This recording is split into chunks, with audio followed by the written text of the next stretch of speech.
வணக்கம். சற்று முன் கிடைக்கப்பெற்ற மிக மிக முக்கியமான செய்தி ஒன்று வெளியாகி உள்ளது. கட்சியை விட்டு வெளியே போடா என்பதற்கேற்ப எடப்பாடி பழனிசாமி அவர்களை எதிர்த்து சி.வி. சண்முகம் மற்றும் எஸ்.பி. வேலுமணி 25 அதிமுகவின் எம்எல்ஏக்கள் அந்தர்வல்டி அடித்துள்ளனர்.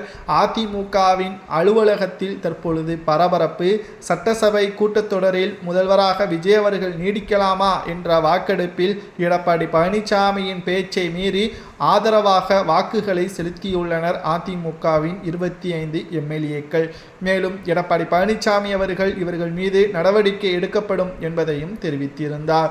தற்பொழுது சி.வி. சண்முகமும் எஸ்.பி. வேலுமணியும் செய்தியாளர்களது சந்திப்பின் பொழுது பல உண்மைகளையும் கூறியுள்ளனர்.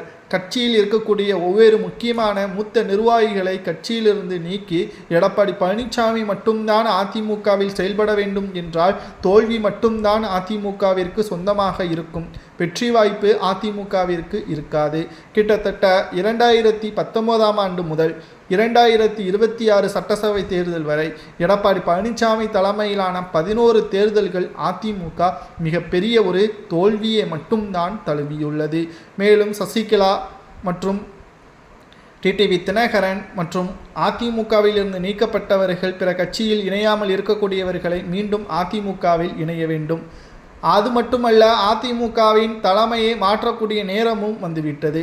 உடனடியாக அதிமுகவின் செயற்குழு மற்றும் பொதுக்குழுவை கூட்ட வேண்டும். அவசரமாக இந்த பொதுக்குழுவை கூட்டி மாஜி அமைச்சர்கள், மாவட்ட செயலாளர்கள் என்ன கூறுகிறார்கள், அவர்களது விருப்பங்கள் என்ன என்பதை அவை முன்மொழிய வேண்டும். அதிமுகவில் இனி எடப்பாடி பழனிசாமி தேவையில்லை. அவர் எங்களுக்கு ஒத்துழைப்பு கொடுத்தால் அதிமுகவில் இருக்கலாம், இல்லை என்றால் அதிமுகவிலிருந்து தாராளமாக அவர் வெளியேறலாம் என்ற தகவலும் சமூக வலைதளங்களில் வைரலாக பரவி வருகிறது.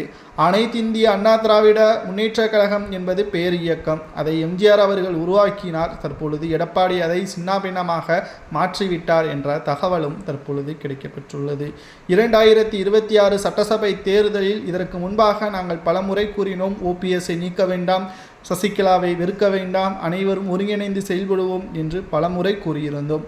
ஆனால் எடப்பாடி அதை கேட்கவில்லை. இதனால்தான் அதிமுக தற்பொழுது மிகப்பெரிய ஒரு தோல்வியில் நோக்கி சென்று கொண்டிருக்கிறது. 3வது இடத்திற்கு அதிமுக வரலாற்று காணாத ஒரு தோல்வியை இந்த சட்டசபை தேர்தலில் சந்தித்துள்ளது. இதற்கு எடப்பாடி தான் முழுமையான காரணம். அதிமுகவில் எடப்பாடி இருக்கலாமா வேண்டாமா என்பதை தற்பொழுது வரக்கூடிய காலம்தான் அதற்கு பதில் கூறும்.